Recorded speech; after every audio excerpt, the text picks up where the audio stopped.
What's up, guys? Welcome back to another video. This one happens to be one of my absolute favorites, and that is, of course, none other than the reading wrap up for the month of May. I'm so glad to have you guys here. I will say I did not make it through the entirety of my TBR this month, and we'll talk about it. We'll talk about why. We'll go through all of it, but I'm very, very excited for all the books that I had a chance to get through this month, and I hope you guys will enjoy the review. That being said, for those of you that are new, welcome to the channel. My name is Jaya. I put out videos every Wednesday and Sunday on bookish related content. And I personally primarily read fiction. I have a genuine addiction to it. I love fiction books. I love reading, and I love building this bookish community with all of you. For those of you that are returning, thank you so much for being here. It is such a pleasure to have you. And with that being said, I can't wait to get into the video. Here we go. So for those that may or may not know about me, for the most part, I have themed months that I do for my videos. So this particular past month was basically dystopian / sci-fi styles of fantasy, like kind of within that realm, or like specifically like there was some sci-fi adjacent fantasy that was happening as well. And I just think in general, it was a very different genre style for me. I haven't read too many of these books, so it was very, very fun to actually delve into this particular genre. And I was actually inspired to do this by the reads that I did in April, because I did a young adult reading month and I ended up reading Scythe and Renegades and things like that, and saw how much I loved them. So I was like, let's try it with more adult themed books. That being said, I am going to start with the two young adult books that I read first and then go through the books from there. So one of the authors that I delved into after a very long time was V.E. Schwab. I have been introduced to her writing before with The Invisible Life of Addie LaRue. I really did enjoy that book, but I felt like it was a little long, a little drawn out. So the only issue I had with that particular book was just that the pacing of the book was a little off for me. But overall, the end of the book I think was very enjoyable, and the very beginning of the book was very enjoyable. The middle was just a little drawn out for me. So that being said, I didn't get into it too much. I'm sorry, I have allergies and my nose is just itching, so I apologize. But since that point, I was like, I need to experience more of her books. And so one of the things that I did is I happened to find two beautiful special editions on Illumicrate. And I was like, this is a great way to start. Also a wonderful way to add to the collection of these special painted edges, which is something I thoroughly enjoy. And so that was none other than the Monsters of Verity series, which is This Savage Song and Our Dark Duet. Now, I did do a full video dedicated to V.E. Schwab and my thoughts on her 4 books that I read this month. So I'm not going to go into too much detail with these books, but just to give an idea, this concept or the premises of this story is there's basically a city. It's called Verity, and it's overrun with monsters. Now, these monsters are being created because of heinous acts completed by humans with intention. So for example, if a human commits a murder, a Malachi might be born, which is a type of monster. Now, while these monsters are running amok, the humans are obviously scared, they're being fed upon, they're being attacked, and they have to figure out how to survive. In this process, the city itself is torn into two. So you have South Verity and North Verity, and these are run by two different groups of people. North is basically driven by more like, I guess, Don, if you will. His name is Callum Harker. He basically passes out medallions at a fee, and if a human is wearing that medallion, they are safe from the monsters, and he basically controls the monsters in that way through sheer brute power. If you don't have a medallion or you can't afford protection, then you are open chain meat for the monsters. So that's basically the north side. Then on the south side, you have the Henry Flynn and his family protecting the city.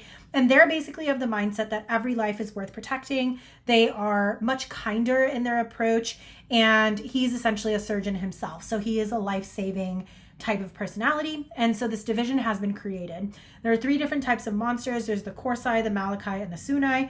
Korsai are basically hive-minded monsters. They're like that dark crawly thing that lives under the bed. They're more shadow and smoke, and they feed on physical body. So they feed on skin, hair, nails, that type of thing. The Malachi are essentially vampires. They drink blood. They are created primarily from murder, and they like a singular murder, and they are more of a physical form. They look like monsters, but they're walking around, they're talking, and they're a little bit more aggressive, if you will. Then you also have the Sunai. The Sunai are the ones that look the most like humans. They are created because of mass violence. So basically, when you have someone who has undergone like a shooting or something like that, that's when you're going to see your Sunai form.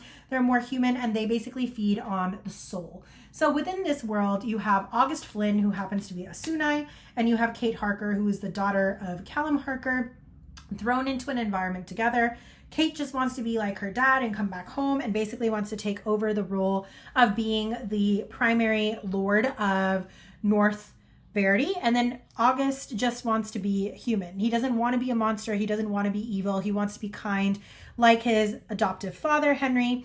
And he just wants to figure out how to continue to be as close to human as possible without going dark or his monstrous side being completely unleashed. So that is the first book. I thought it was very cute. It's a very sweet story for being what it is. I gave it a solid 3.5 stars. I thought it was quite decent. Then the second book, which is Our Dark Duet, basically takes up from where the first book like left off. You now have obviously feuds happening between the North and the South. The rocky like kind of truce that they had come to has been broken. You have Kate on the run. You have August kind of stepping into this role of being more of the monster leader of the FTF on the South side and protecting people, but also accepting that he's never going to be human. You have some interesting things and dynamics happening. You have new characters that have been introduced into the storyline in terms of your antagonists. You have a new monster that's introduced in this book. And it's just fun. It's fast-paced. It moves pretty quickly. And I think the ending of the book was very poetic. It was sad, but it was poetic. And I think it was very beautifully written. And this book, I think I enjoyed a little bit more. I gave this one a 4 stars. I also think the romance and what these two characters represent to one another and how they ground one another and how they're honest with one another compared to the fronts they have to present to everybody else in the world was very sweet to see. So I do think V. Schwab wove a very beautiful story with these two characters. And I do think it was a very powerful read. And I did thoroughly enjoy it. Then the next 2 books that I ended up reading by V.E. Schwab, and I've heard wonderful things about these 2 books with good reason, was Vicious and Vengeful. Vicious was absolutely excellent. It was probably a 4.5 star read for me. I ended up marking it as a 4 on Goodreads, but truly it was a 4.5 star read. And this book is basically following 2 characters.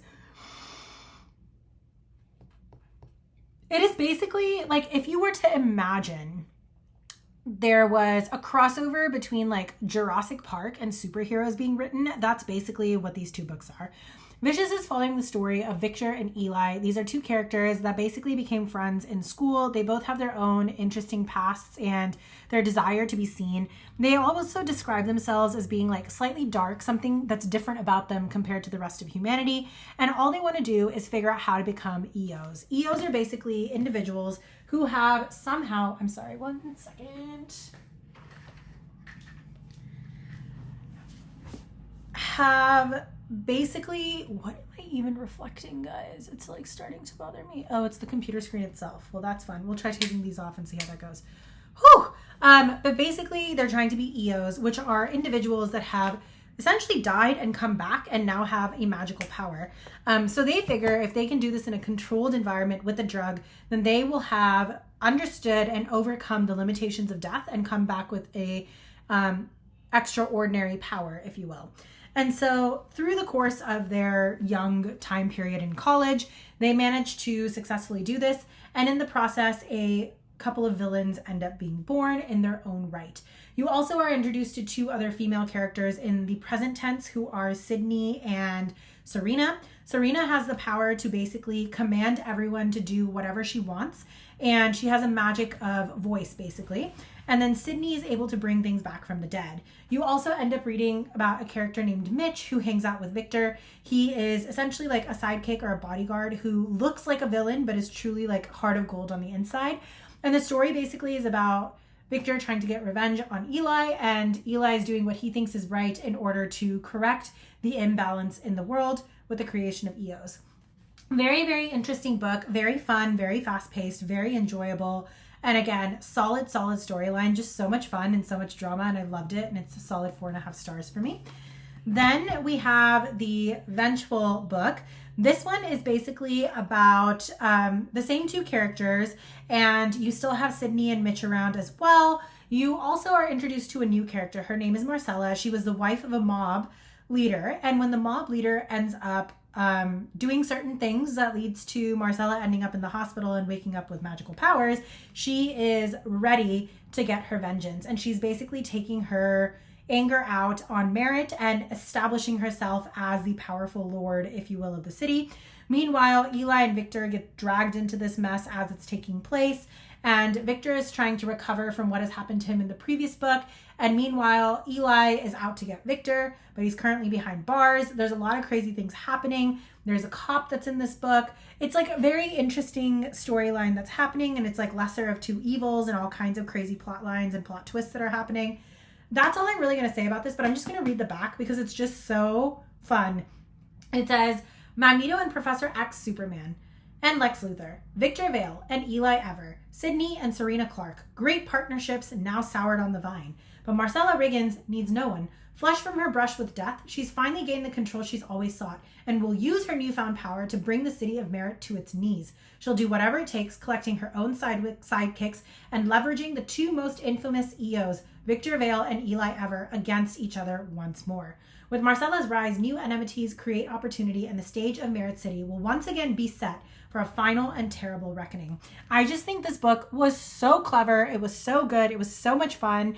And it is a decent chunk of a book. It's like 575 pages.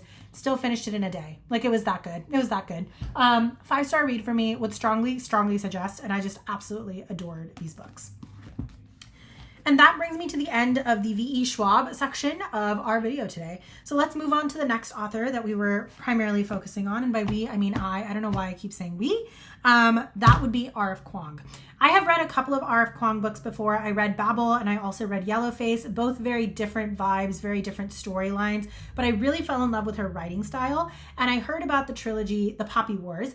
This was basically expressed to be a very interesting series and a good read to me by my brother-in-law. And he was basically saying that, like, you know, it's not the type of story that you want to read if you want something that's a little bit more cheerful and happy, uplifting. Like, it's not that kind of book. It's more of the type of book where it's like, it's going to be a little bit more of a main character that is very, very difficult to support and like, but you also get to see like what truly happens to a character as they're in the world of war. So I think it's like very interesting and very well written. The part of it that brings it into like fantasy and slight sci-fi is like you have one group of people known as the Hesperians who are very advanced in their scientific advancements. So they have like certain weapons and tools and ships and crafts and things like that at their beckoning and call that puts them light years ahead against of the Nikan society that this world is taking place in.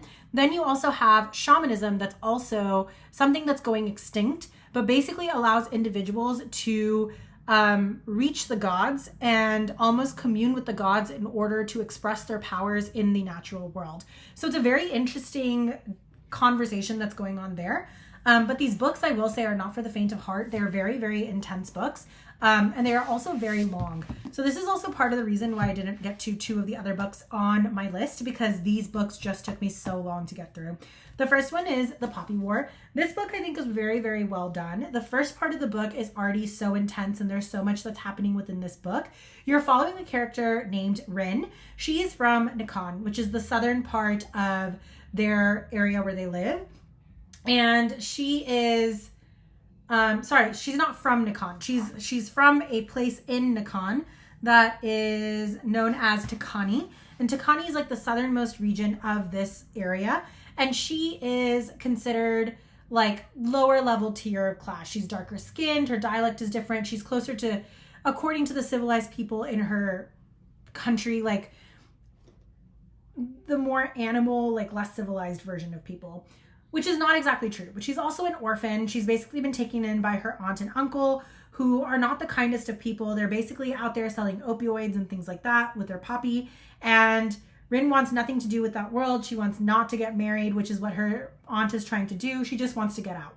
So she finds the best teacher in town, gets him to sit down and work with her in order for her to pass an exam that allows her to go to the best military school in the country. So that's where this book starts off. She's going to basically go through this process, end up in Singard, where she's then studying to be a military student, goes through like hell in that department because she realizes once she gets there, she has no like additional additional benefits that some of her peers have received, having grown up in like a more affluent area of the town and coming from like military families and things like that. They don't have the same, like they have a lot more opportunities that have been given to them than Rin has, so she's like having to catch up. So that's kind of like the first half of the book, or the first fourth of the book, I would say. Then all of a sudden, in the midst of all of this, she finally receives accreditation, and she's like, you know, getting to a point where she's doing well with her peers, she's becoming respected, and all of a sudden the Empire is under siege, and they're basically being attacked by the Federation, and the Singard students are forced to stand up for themselves and against the Federation. During this process, Rin is also learning that she actually has a shaman power, and she may be the last of a group of people that were wiped out in the past war, in the Poppy Wars, and she finds out that she's actually a shaman who can reach out to the Phoenix, who happens to be a very, very powerful god that gives her control of fire and flames, but also very volatile. We also learn as the course of the story continues, and she ends up getting thrown into the army before she's graduated and before she's fully ready, under the leadership of another Spearly named Alton, who also has control over the Phoenix, that there are other people like her who actually do know about shamanism, but they're considered the weirdos, if you will. And a lot of them, like as they continue to access and tap into these powers, they end up becoming more and more insane throughout the book.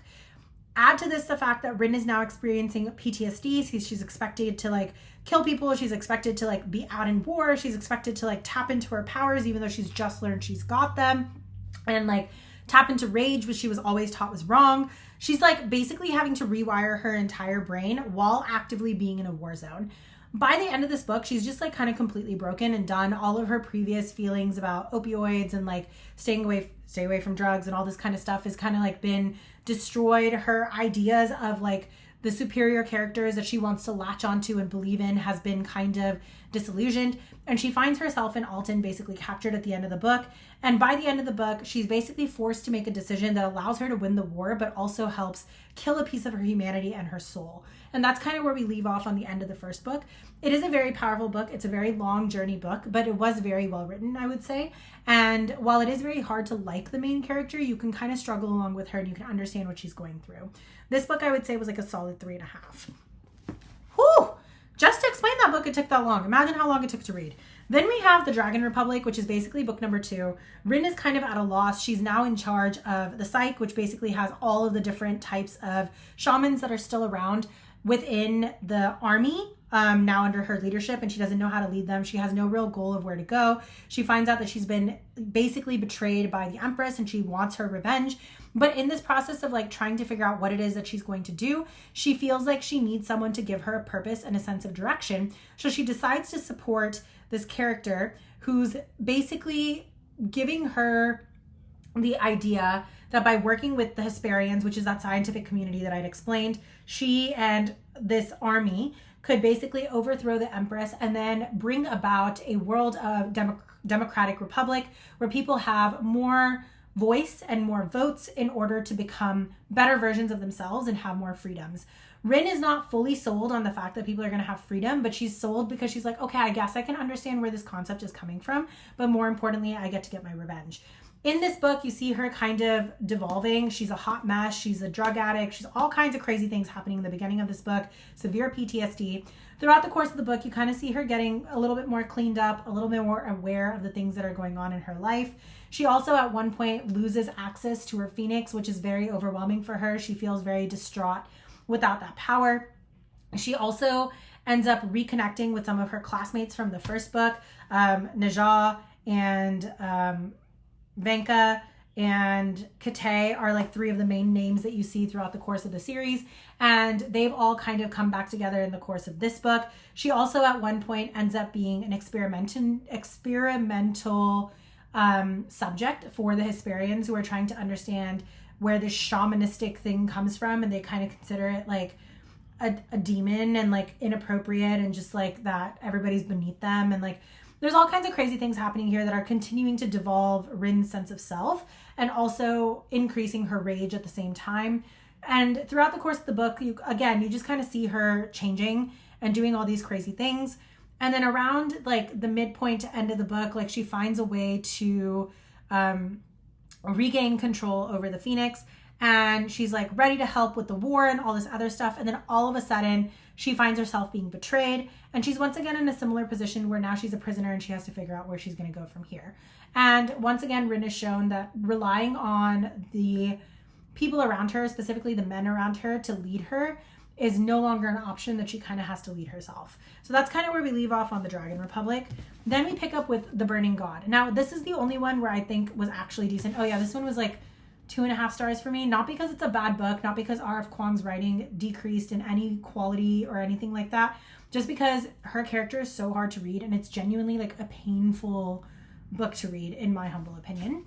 Then you get into the Burning God. Now this one I think was the best of the three. This one is kind of like where everything is culminating together, and now Rin is going to do whatever she can in order to save the South, which is the part of the land basically that is looked down upon the most. It's also where she's come from, and she just wants to fight for the poor people. So she's out, she's battling, she's doing all that she can, but she also very quickly realizes like there are a lot of cause and effects that happen in the midst of war. For example, you might be doing well in the war, but your people might be struggling because food and things like that are becoming scarce.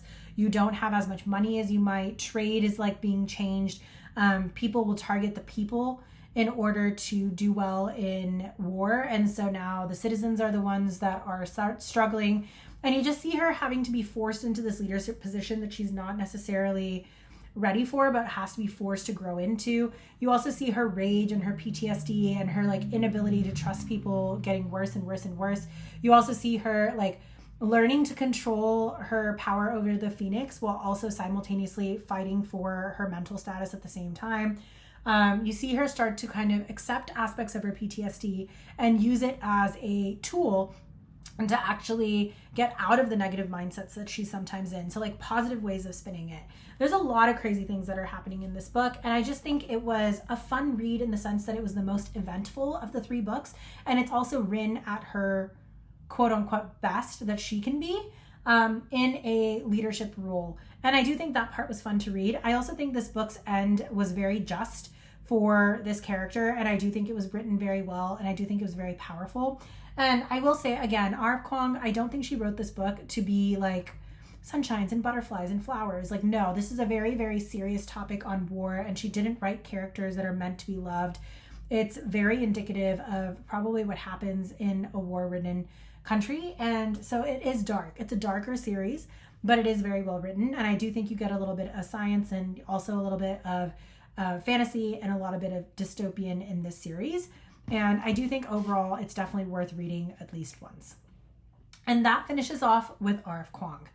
Moving on to the next author, I have here Andy Weir. Now I have watched The Martian before, and I have had the opportunity of like reading bits and pieces of that book in the past. I can't remember for sure if I sat down and read the full book page to page cover, but I do remember enjoying that one quite a bit. And so I ended up picking up Project Hail Mary by Andy Weir. This book I think was absolutely excellent. It was a solid 4-star read for me. Basically, in the midst of this book, there is a new thing that has entered into the atmosphere of Earth that is slowly eating up the sun. And as we know, if that starts happening, it's going to affect the temperatures of the world. It's going to start affecting the crop cycles, all these other things that could eventually lead to the extinction of Earth as we know it. So our main character, as well as a bunch of other scientists, are basically sent on a secret mission to basically study this element and basically prevent it from taking over the sun. In the midst of this, Andy Weir goes through a lot of unique experiences to himself. He's the sole survivor of his crew, and he's now tasked with the impossible job of saving all of humanity. He meets some interesting characters along the way, and you also get a little bit of historical take on what led to this moment and what has been going on in Earth in the past that brought him to this present moment. I do think this one was very entertaining, and it was really fun. And I think it was like very much sci-fi as well as speculation that was going on in this book. And I just think that Andy Weir is a very powerful writer, and I do think that he has a lot of creativity in his writing. It's fun, it's fast-paced, it's enjoyable, and I just think it's a great read. So would definitely recommend, and again, gave this a 4-star. Then we have Blake Crouch. Now here's the thing. I'm going to start with my least favorite Blake Crouch and then go from there. And when I tell you my scores on these, you'll probably realize just how much I loved Blake Crouch. These books, I think, are so fascinating. They not only deal with very, very intriguing scientific concepts specifically related to time, multiple dimensions, DNA upgrades, like those types of things, but it's like science and medicine blended in some aspects, and then it's also science and religion blended in some aspects, and it's just so many philosophical questions that he's basically bringing into the mix with these books that I just thought it was so fascinating, and it definitely makes you think, and the stories just move so fast, and they're just so much fun. So the first one that I wanted to talk about was Upgrade. This is basically, if you imagine like, I don't know, another popular sci-fi writer. Let's take Michael Crichton with like Jurassic Park, right? Imagine if he wrote a superhero book, and that's kind of like what this was. So essentially in this book, you have our main character who at first like is just like, all right, you know, I do my thing. I'm like scientist, but I'm average. I have a lovely life. I love my wife. I love my child. I'm living my thing. He also has a mother who is basically considered like one of the worst people on the planet because she accidentally brought about the death of millions of people by being a geneticist that created crops that almost killed out like a vast majority of population because it destroyed all the crops. And then she kind of disappears off the face of the planet. She's believed to be dead and all these other things. And he has to deal with the repercussions of being this woman's son. Logan, on the mean hand, considers that he's not as smart as his mother, but he's still intelligent. He considers himself average. And he's basically doing everything in his power to prevent these genetic changes and mutations to be released once again in viral settings where it could potentially lead to devastating changes in the human population. Unbeknownst to him, on one of his missions that he's gone on, he has been delivered with an agent that is slowly going through his body and upgrading his DNA to essentially make him a superhero of types, but he's now in a position where he can no longer relate to humanity as he knows it, and his IQ just shot up hundreds and hundreds of points. There's one other character that is also upgraded with him. The two of them have to kind of come up with a decision together as to whether or not this is the upgrade that is going to save humanity or destroy it. It's kind of like superhero meet thriller meet like viral outbreak kind of vibes, biotechnology, terrorism vibes. And I would say it was a very enjoyable read. It was very fun. It was very fast paced. It probably took about like 3.5 hours to sit down and read this book. It's pretty short. It's like very enjoyable. And if you're looking for like a true sci-fi book, I think this is your guy. Blake Crouch does a phenomenal book in my humble opinion. And I just think he brings up so many poignant questions in regards to society and in regards to some of these questions that we don't truly have answers to. So a true sci-fi, I think that Blake Crouch's Upgrade was absolutely phenomenal. And I ended up giving this book a 4-star. Then I have Dark Matter. Now, Dark Matter was a very, very celebrated book when it first came out. It won awards. It was publicized everywhere. The internet was talking about it everywhere. And it even got turned into a TV show. This book is basically creating the question mark of what is dark matter and what does it mean if it were truly to exist, and how does it affect humans as we know it, and what does it imply? So basically the idea is dark matter is a substance that basically allows you to live in between multiple different universes, and it is the agent, when understood, that allows you to appreciate all the different possible lifelines that can exist simultaneously in existence. So for example, it's to say that if this is Earth 1.0, there might be an Earth 2.0, 2.5, 2.2, 2. Whatever, up until infinity, that also exist on different planes where should you have made a different decision, your life could have turned out drastically different. In this book, you have a main character, Jason, who is a professor and he lives at home. He's a physicist by training, or a scientist by training. I can't remember if it's exactly physicist, but he's a scientist by training. He and his wife live together. They have a child, and they feel like their life has turned out a little bit more on the mundane side, but overall, they're also very happy with their lives. All of a sudden, he's walking back home after meeting a colleague and discussing how his life could have potentially turned out different, when all of a sudden he's kidnapped by a stranger. He basically goes through hell and back, opens up in a box, and finds himself in a completely different world where everything he believes to be true about himself is no longer true. And then he has to face the potential reality that there might be multiple worlds that exist. That is all I'm going to say about this book, because I feel like giving out any more is just too much information. But it's just such a fun book, and it's such a fast-paced read. And I just feel like it's definitely one of those books where it's like sci-fi thriller where it keeps it on the edge of the seat, and it's just so well written. This book I ended up giving a solid 4 to 4.5 star. It was just so well done, and I truly, truly enjoyed it. And I definitely feel like anyone who's looking for a good sci-fi book, this is your book. Definitely check it out. This particular book I gave a 5 star, and it's called Recursion. This is the third book by Blake Crouch that I ended up reading for this past month, and I absolutely ate this book up. This book is looking at the idea of time and whether time is linear or not, and what happens if you have the ability to move around in time, if possible, and how does that offset chains of events. So in this book, there's a woman who has basically created a chair, and when you sit in that chamber and in that chair, you have the ability to traverse time. Now, the thing is, the person who's actually controlling the chair has full memory of what has happened in the future when they go back into the past. However, everybody else is reset. The question then becomes, as this continues to get used, the concern of what happens if it falls into the wrong hands, and then eventually trying to figure out a way to reverse what has been done in order to save the planet. It's very high stakes. It's very interesting. It's kind of divided into multiple different parts, and it just led to so many questions. I loved the Blake Crouch books so much. I'll probably do a separate video just talking about the Blake Crouch books, as well as like discussing some of the questions and ideas that went through my head while I was reading these books. But they were truly, truly excellent, and I feel like truly a definition of the sci-fi genre. I ended up giving this book a 5 star, and I absolutely adore it, and I absolutely love it. And that brings me to our final author and the last 2 books of this video for what I read in a month, and that would be TJ Klune. Now, I will say that Somewhere Beyond the Sea is not necessarily sci-fi. It is a little bit dystopian, a little bit fantasy. This book is the sequel to House in the Cerulean Sea. House in the Cerulean Sea is probably one of my favorite books that I've ever read. It was a solid 5-star read for me. I ended up making everyone in my family read it. I distinctly remember that book in my life, where I was in my life, how it affected my life. Like truly, truly one of my favorite books ever written. And TJ Klune is also a queer author. So if that's something that's going to bother you, I just want to put that out there. But I think he just writes his romances so beautifully, and it's done so well. And the storyline is just so, so beautiful. I thoroughly enjoy his books. Now, Somewhere Beyond the Sea is another example of just how beautiful, humanity can be, and how whimsical it can be, and also how quickly it can become dark as well.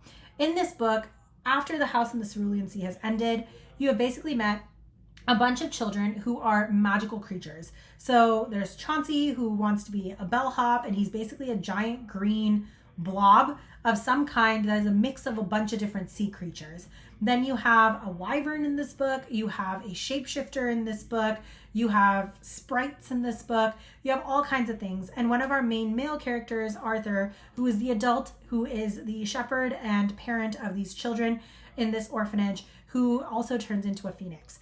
In the first book, we were also introduced to a character called Linus, who is a basic human being who used to work for the government and is sent from orphanage to orphanage to orphanage, basically making sure that the masters of that orphanage are treating the children appropriately, and then reporting back to the government to see whether it needed to be closed down or whether or not it will be successful. A story of Linus's interaction with the kids, his experience on the House in the Cerulean Sea, and his relationship with Arthur is just so beautiful that there were multiple times I laughed and cried during that book.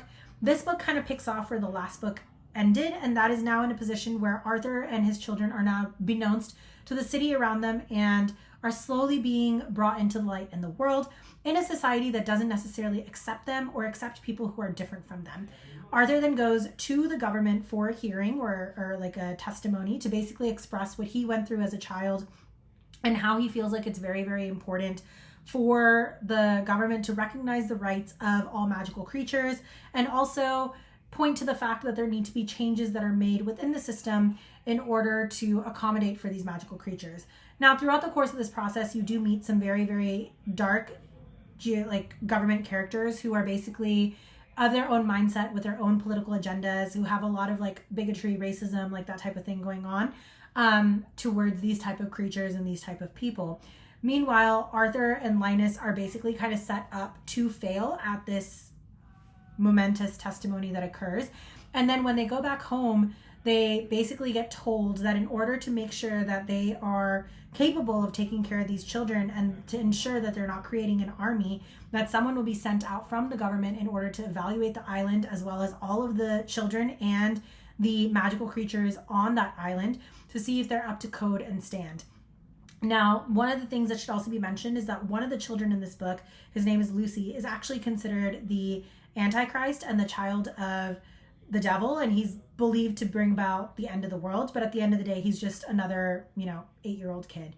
So it's a very, very like sweet story in the sense that it's lovely to see how the kids are. It's lovely to see like Linus and Arthur together. It's lovely to see Zoe and all these other characters that were very missed after the first book, kind of in their element and coming out of their shells, like accepting the fact that they are different and it's okay to be different, and also like learning how to stand up for themselves. But at the same time, some of the darker moments with the government officials just being as cruel as they are and like the dirty tricks that they pulled, that was a little bit harder to read.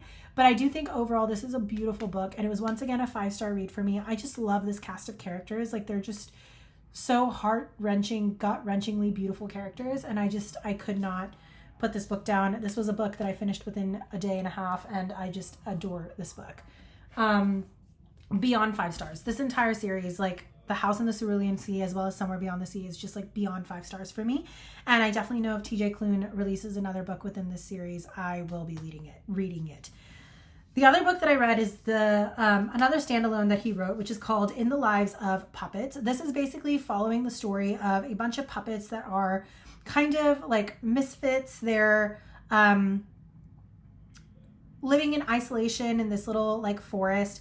You have Geo, who is basically created to be an inventor, but feels like the things he was doing in the main city were not things that he wanted to continue to do. He builds himself a heart, which is a little bit different than being operated by a battery. So he now has higher level thinking, he has emotion, and he's feeling lonely. So he ends up having Victor. Victor is a human child that he ends up adopting and raising as his own. And together they live in the very calm, protective area of the forest. As Victor grows older, he and Geo also find 2 other robots in the scrapyard near them and end up like recoding them and bringing them back to life to give them a second chance. And that would be Rambo and Nurse Ratched. And now these 4 characters live together in harmony in the forest. Victor is fully grown up by the time the book starts taking place, and Geo is a very happy papa watching his beautiful human boy basically existing at a adult level. You also have Nurse Ratched, who is basically a hysterical robot that is programmed to be a medical robot, but she also lacks basic empathy. And so there's a question of whether or not she's sociopathic actually, but she's actually a very loving robot in her own way. And then you have Rambo, who's this like tiny little vacuum cleaner robot that has a personality that's extremely anxious and extremely crazy, but also filled with love and joy, very innocent in their own way, and almost like a pet to the family, but also like family. And so the 4 characters are basically living in harmony together. And then Vic happens to go to the scrapyard and find a robot named Hap that he brings back and brings to life. Now, inadvertently, Hap ends up alerting the government officials within the City of Electric Dreams, where all the main machines are, that Geo is still alive. Geo has been in hiding. And now someone has come to their home to collect Geo and basically destroy what they've built. And Victor is left in a position where he's like, I don't know what to do. So he and his group of four of them decide to take an adventure to the Electric City of Dreams in order to get Geo back so they can go back to being a happy little family. This book I think is very, very sweet. It's very beautifully written. It's definitely very sci-fi with the robots and the machines, and like I think it really speaks to this question of like, what does the world look like, especially with AI and robots and all these things becoming a thing. What may the world look like in the future? And I just think it's a very, very hopeful book. There's a lot of depth to this book in terms of speaking about society as a whole and like discrimination and all those kinds of things. Also this idea of like cult mind versus like independent thought. And then there's also like totalitarian government discussion versus like more like freedom of speech, democratic kind of living, I guess, in a way. Like there's some hints of that I felt. There was also a little bit on this idea of free will and how imperfections and having, finite time to live actually inspires us to be even more than we can be, because that is the driving force of wanting to live to your fullest type of vibes. I just think there's a lot of things that this book made you think about. It was very beautifully written. I loved all the different puppets and characters in this book. I loved all of the different ways even though it was very whimsical and like definitely clearly fantasy vibes, there was a lot of things that you can pull from it that directly can be related to things that happen in our real world today. And as always, I think every TJ Klune book is just like a band-aid to the soul. They're just such beautiful books, and the stories told are just so gorgeous. And I think anyone and everyone can relate to a TJ Klune book in the way that he writes. He also has a series that he's written, which I have not personally read. I tend to go more for his standalones, but I probably will pick up the series at some point as well. Overall, I can honestly say I loved this book, and I ended up giving it a 4 stars. It's not quite on the same level as House in the Cerulean Sea for me. I think that will always be my absolute favorite of the books that he's written. But the 4 books that I've read by him, I have read and loved every single one of them, and they are definitely books that I can see myself rereading in the future. And those 4 books would be Under the Whispering Door, and In the Lives of Puppets, and The House in the Cerulean Sea, as well as Somewhere Beyond the Sea. So I think it was a very, very pleasant way to round out the month, and I absolutely adored this book. And that basically brings me to the conclusion of all of the books that I read in my sci-fi month, which I think was a total of 13 books. 1, 2, 3, 4, 5, 6, 7, 8, 9, 10, 11, 12, 13. Yes, 13 books read. The 2 books that I didn't get to, for those that were wondering, was One Friday in Napa.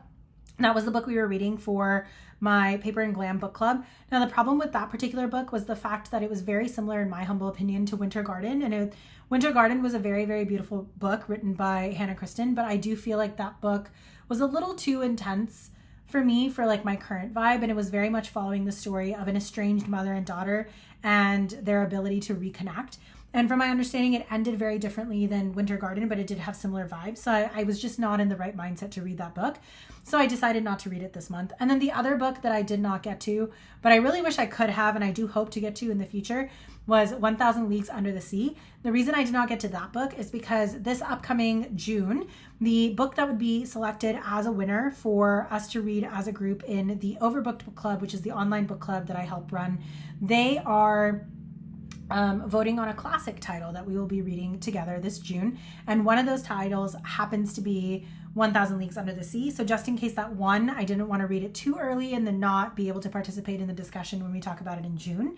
So I did not read those 2 books. But other than that, I did manage to get through the other 13 books on the TBR. So I was very excited about that. And I can honestly say, I think I'm really starting to enjoy this genre more. I mean, I always knew I loved fantasy, but I haven't done too much dystopian fantasy or sci-fi related fantasy until I read Red Rising, and I really loved those. And then after I read these young adult sci-fi books last month, I decided to challenge myself and go for this style of book and this type of genre this month, and I can honestly say I enjoyed it quite a bit. So for those of you out there who love the sci-fi genre, if there's any books that you can recommend that you think I need to read, please, please, please leave them in the comment below, because I definitely trust y'all's opinions, and I definitely want to know what else is out there, because I'm not very familiar with the genre. But I can definitely say without a doubt, Blake Crouch is probably one of my favorites in this particular genre, and I very much look forward to reading more of his books as well. That kind of brings me to the conclusion of this video, though. I hope you guys enjoyed it. That was all the books that I've read in May, and I can't wait to read all of the June reads. For those of you that are new here, welcome again. My name is Jaya. If this type of content is interesting to you, or if you like seeing bookish reviews or talking about all things fiction, you're definitely in the right place, and I would love to see you again. And if you want to hit that subscription button and that notification bell, you can make sure you never miss out on another video. I post every Wednesday and Sunday. And for those of you that are returning, once again, I cannot thank you enough for all of the support, all of the love, all that you guys do. This channel would not be possible without you guys, and it's just so sweet to see all the comments and like how many people are interested in the books, because I just feel like the book community is unbeatable and you guys are awesome. So thank you once again for everything you guys have done for me and all of the support you have shown. And I can't continue reading with every single one of you. And wherever you are, whether it's morning, evening, or night, I hope you're having a wonderful day and a blessed day. I hope you and your loved ones are safe and happy.